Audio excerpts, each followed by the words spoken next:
What's up, guys? Welcome back to my channel once again. XOXO Sheba here, and if you're new, hello, welcome to the XO Squad. Today's video, I am giving you guys a little story time mixed with a little how-to and some informational stuff going on here. I'm telling you guys about how I got started with my hair company and how you can get started with your hair company or online business in general. This the way that we rock. I'm from the bottom, so I aim for the top. And you crazy in the mind if you think I'ma stop. And I'm young, black, and living, still dreaming a lot. So our story begins back in December when I was on vacation and I was with my cousin Grace, who is my co-founder for hfhair, and she had mentioned to me how she wanted her own wig line. She was saying how she had been making wigs for a while and, you know, making them for people and doing all that stuff. And she kind of wanted to make it real and do her own thing with that. And I was like, I'm not really interested, because she wanted somebody to do it with her.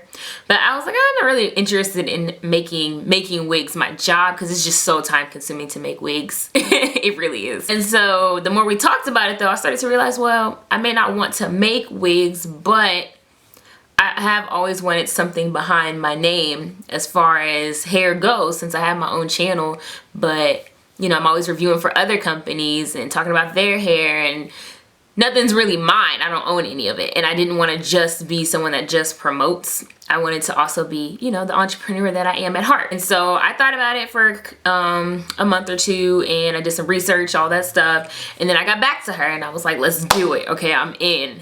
And then she was like, it's a coincidence that you said something to me today, because I was just about to text you and see if you still wanted to do it. So I was like, that's a sign. We were supposed to do this together. So we went ahead and we got started. We did research first. That's definitely number one thing. Do your research before you start something, so you know what you're getting into, or at least have an idea.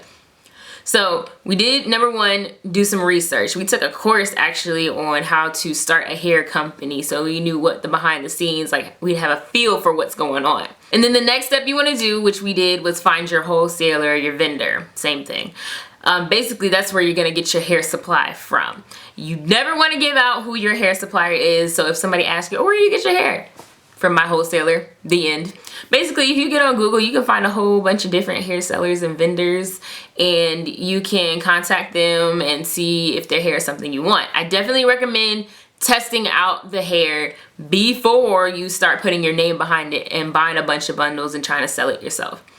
Definitely, you know, test out the hair, get some samples, feel it, you know, how does it come when you first get it? Because we got our first sample from the first wholesaler we were going with, but the first wholesaler we were looking at.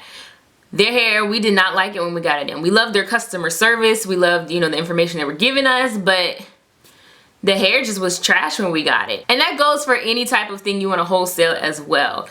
Make sure you test the product before you start putting your name on it, because customers are going to be mad at you at the end of the day. So after you choose a wholesaler, that's where you move into branding. So you need to decide what's your brand color is going to be, what audience are you marketing to primarily, so you can decide how you want to price and stuff like that. What look are you going for? What feel do you want people to have when they're shopping with you?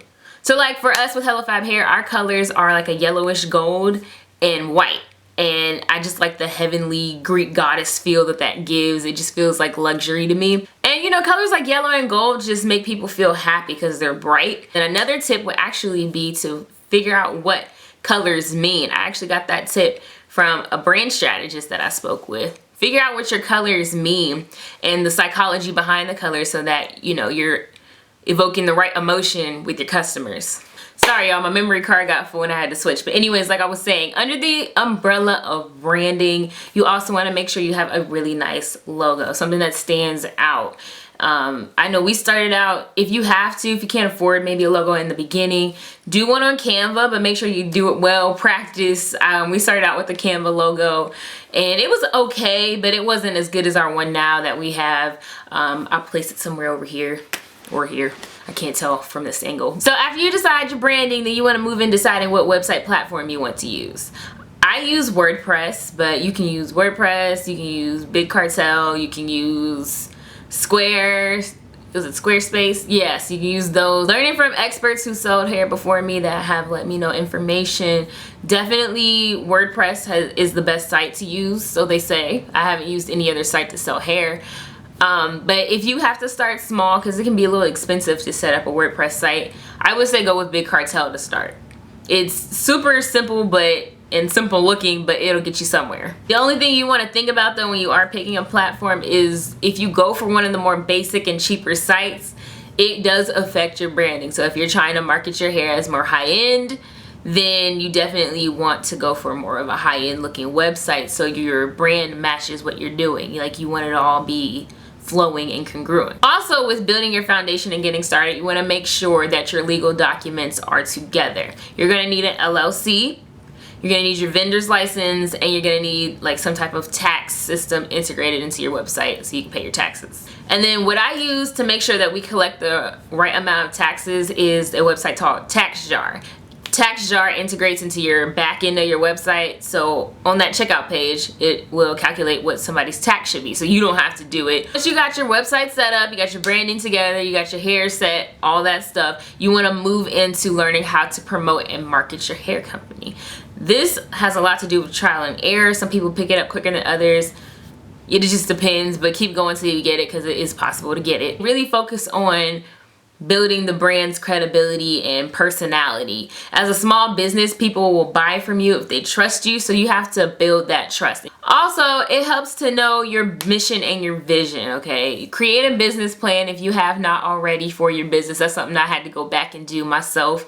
Create a business plan so that you can outline and stay focused on what you're doing and why you're doing it for, because that will push you to keep going when it seems rough, when you know why you're doing it. If you're just kind of flowing with it, you don't know what you're doing and what for, you're not going to stick with it. So definitely make sure you have created a business plan, know your vision and your mission. The other thing too is study sales. Don't just kind of do anything. Make sure you're building up some techniques behind you. Watch YouTube videos. There's a ton of YouTube videos on sales. Read books on sales. Get good at sales. So that is how I got started and the things you need to do to get started with your own online business or your own online hair company. Thank you guys so much for watching. In the next video for this series, I will be talking more in depth about how to market and promote your brand. So stay tuned for that one. Thank you guys so much for watching. Don't forget to like, comment, and subscribe. And I will see you guys in my next video. Bye-bye.